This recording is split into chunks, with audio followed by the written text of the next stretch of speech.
This is the Global Podcast Network, where executives and professionals connect, share, and inspire. Stay tuned for the conversations that drive success.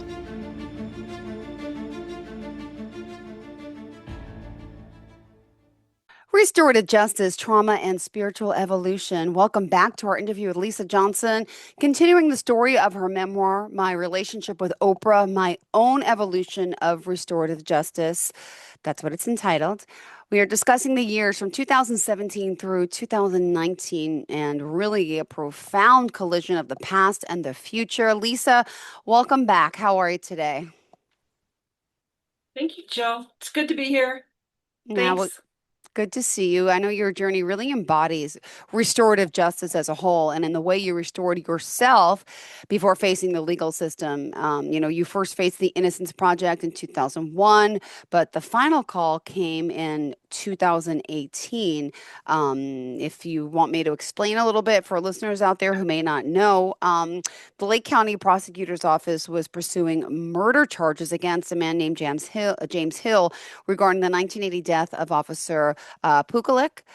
Hill was one of the men involved in your prior assault, and they needed your testimony regarding a blue denim bag linking him to the scene. Now, the legal documents show this was a complex case involving prior arrest confessions from 1981, culminating in charges filed again in 2016. So please, let's go over this a little bit. Thank you. So bringing us up to date, it was April 2018, and I was being subpoenaed to testify in the murder trial, linking the man who assaulted me in 1980 to the blue denim bag. This was 30 years later after the traditional system. The justice system that we live in is all about winning and losing. And I was being asked to come and testify against somebody, at the time when I was assaulted, he was 17 years old. I was 18 years old. We were, new, like he was still in high school. And Wow. When I look back at the reality of the system, I didn't really believe that he should be held accountable for the murder because the man in the end James Hill didn't even walk into the Holiday Inn where the police officer was killed. He was driving the car where the other two men had gone in. One of them was the one who was originally exonerated from my crime earlier. Larry Mays had already been exonerated. And so now the Hammond Police Department was going back against, or the Lake County or whatever, the system, the legal system was going after James Hill because they couldn't press charges against Mays for the murder of the Hammond police officer. So it was a systemic retaliative justice thing. The police weren't thrilled about the fact that Mays had won $9 million. And guess what? They really wanted to retaliate and they couldn't get Mays, so they went after Hill. And the way I looked at it, Hill was a teenager caught up in the Chicagoland system of imagine being a 17-year-old Black boy growing up in Gary, Indiana. He had a whole different life than I did. I was a college-educated, white neighborhood. I had a completely different life. And so I really felt like I was being asked by some spiritual system to do something different. Yeah. I dedicated my life to restorative justice, and I had to build a vessel strong enough to be able to hold on to my trauma without breaking and stand up to the system and stand up for what I believe in. Yeah. Wow. How did you really undertake this profound self-restoration? I mean, let's talk a little about all this training process. So I treated this experience as a athletic training for my soul. I used all my practices that I'd learned, the 12-step program in Overeaters Anonymous, the Hoffman process that expanded my concept to 4 quadrinity, the IntenSati program, the Love and Action series I founded 2017, brought together the quadrinity idea that I had in the Hoffman process with a physical action, with it's called spiritual fitness. It's physical movement combined with affirmations. So while you're working out, you're punching in the air. I am powerful beyond measure. I am stronger than I think. I am braver than I think. So I would be dancing around in the morning and doing my workout and chanting these positive affirmations, which integrated my mind, body, and spirit, my quadrinity, so that I could walk into the courtroom with my own intention of what I wanted to create, even and not just be a scared victim, but somebody who was kind of taking ownership of my mental and spiritual presence, so that if I have power to influence that courtroom to make it turn out the way I thought it was, I was intending to do that. Wow. Wow, wow, wow. And you mentioned athletic training for the soul. I can't even, that must have been so crucial, right? When you realized, that your traditional family support system wasn't there for you, right? You were alone in a sense, right? So when the trial was originally scheduled in Crown Point, Indiana, where my husband brother was living with his wife and his kids, it's where my husband and I had grown up, this community, Crown Point, Indiana. And I asked my husband's brother, asked my husband to ask my husband's brother if I could stay with them during the original trial date. And they told me that they couldn't, because school schedules would interfere in them being able to house me while I was going through the murder trial of the guy who assaulted me. This clarified quite a bit about who I could depend on if I was turning to support when I went back to Indiana. So I turned to my friend Jackie from the 12-step program, one of the first people I ever met Uh, in the 12-step program.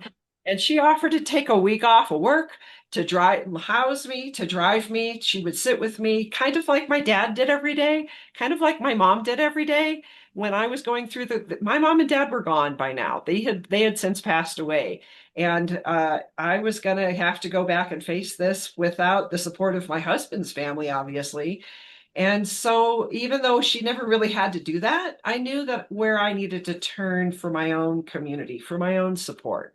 I know how to get that now as an adult. well, you mentioned, the logistics all very, very complicated, which, coincided with your husband's birthday. And do you want to talk more about that? And then you as a psychotherapist, I mean, really, you had like a whole unique mirror to all of this during everything that was going through during this trial. So, since the court trial got postponed from that date in May, and they scheduled it during my husband's birthday, it made perfect sense to me that he could come back to Indiana with me and be with me when I testified in the murder trial. We needed to make arrangements for my son to have somebody stay with him, but because he would be still in school. And I really didn't want to take my kid with me to go do this. This wasn't a part of his life. He could hear about this, but he didn't need to be there with his mom while I was going through Yeah. this. But the timing of it with my husband's birthday made sense for him to come near his hometown, and the trip became a place where I started to realize that my relationship with his family, it cemented even further that previous story I had about his brother's family. I felt the same kind of lack of support from his mom and from his sister, Yeah. and took a look at the reality of who, there's reasons I moved to New Mexico instead of staying in Indiana. So as I was preparing to testify, I also, I am in my office. This is where I work. I Okay. had bought this house. I had brought my family, my practice into my home. I had created this life in this community that I had loved. And I started to see, like, as the weeks were coming up for the trial, people appeared in my caseload that kind of gave me an interesting perspective on the situation that I had never considered. For example, I had done my own EMDR training, and so I Hmm. no longer felt responsible for what happened to other people. But I also had a detective, a homicide detective, and his wife in couples therapy. And here I was Hmm. going to go testify in court because of the misbehavior of the Wow. detectives involved in my case. And so another client came back to me because she came across, like walked through the room, and there was the man who had drugged her and sexually assaulted her when she was as Ah, young as I was when I was assaulted. And so here I sat with a victim of the same kind of thing that I had gone through and a detective involved in the same kinds of cases that I was going to go testify in this trial about. I had this multiple perspective on what was happening here in the legal system from the victim's perspective, from the detective's perspective, and from my own perspective in a way that's really kind of unique. And it's fascinating to me over and over again how when I'm dealing with something in my life, how those issues show up in the work that I'm doing. And in the work that I'm doing, how it shows up in my life. And so I use what I could see in front of me and the healing that I was doing in my life, and then use the IntenSati program and those spiritual fitness and working out to just really build myself up as powerfully as I possibly could, including work with the church, the Unitarian church that I had joined. got it. You were just talking about that, and you found guidance from there, right? What did you hear and learn? So, in my own community, I had been a member of the Unitarian Church here in Albuquerque since 1996.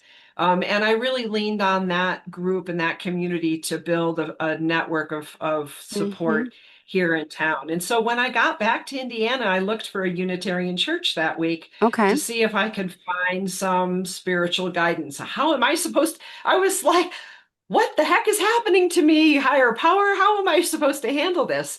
So I turned to my church and I went to a service, and the guest speaker Yeah. just happened to be somebody named Dr. Daniel Davis, who who is doing a service called "Who Do Black Lives Matter To?"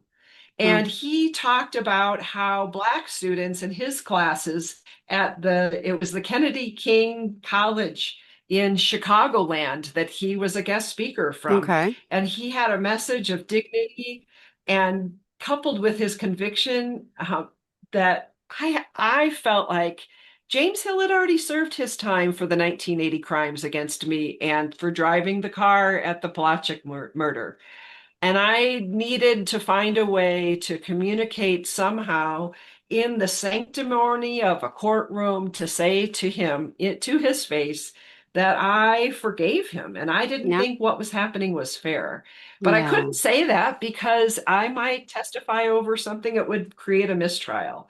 And so Davis gave me the words to say before I left the stand, your life matters, to try to convey that forgiveness and without violating a court order. I needed to be able to say something, speak my own truth about how I believed this should go down. Yeah. Well, thank So there goodness. I was. Oh, I could imagine, right? Because you had to speak your truth. We're gonna jump to the 29th of August, right? Hmm. That's the day you actually testified. So you went in wearing your spiritual armor, you say, including jewelry and a Hmm. medicine Yeah. bundle. What happened to you on the stand?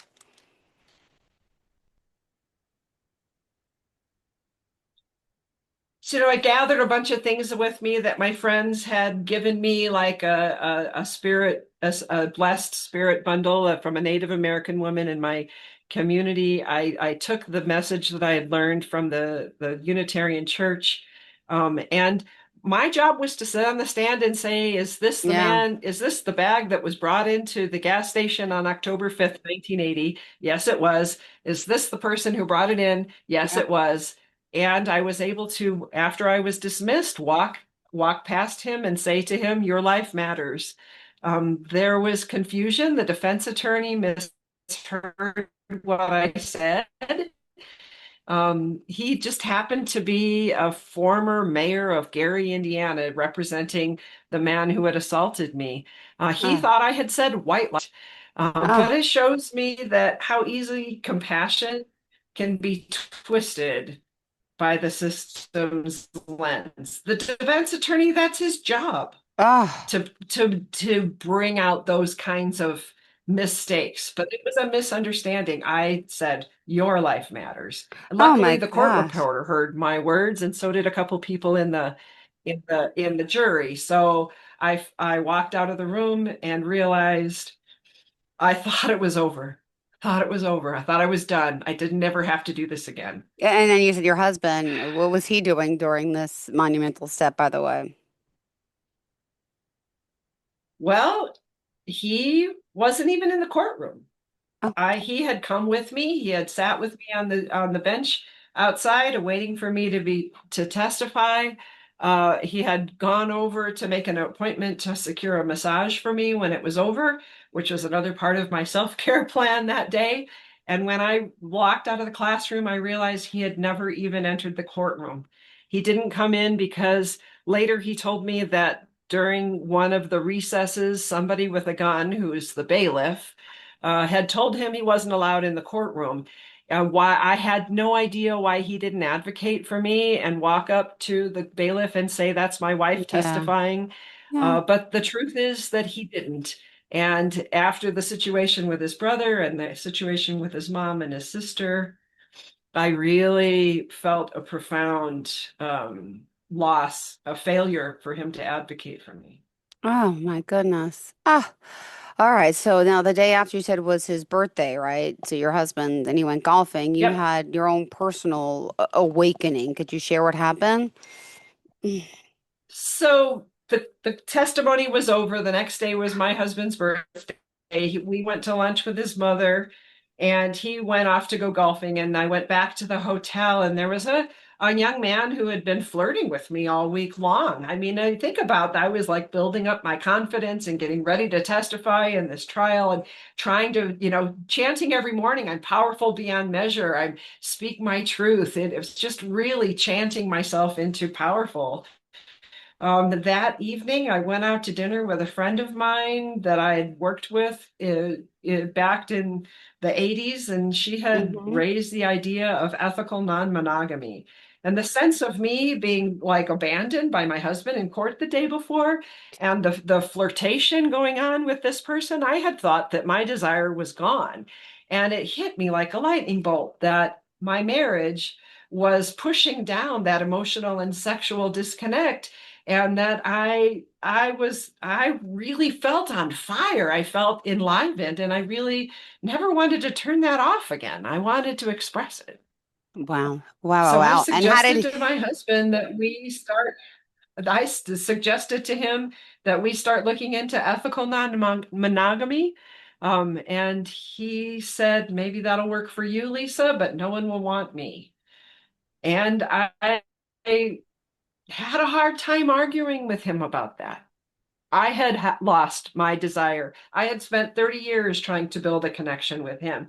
And at this point, I had spent the last 3 or 4 years really, really turning to him for yeah. my emotional and sexual needs. And I had just felt like I'd been dropped over and over again. And so I was kind of done trying. I had given up on that relationship at Oh, that point. I was frustrated and discouraged. yeah, my goodness. But you said, right, maybe that'll work for you, but no one will want me. That's painful to hear, That's right? right. It's got to be hard, but wow, I'm glad you were on fire and you found your own sense of who you were. And yeah, you have to do what's best for you, right?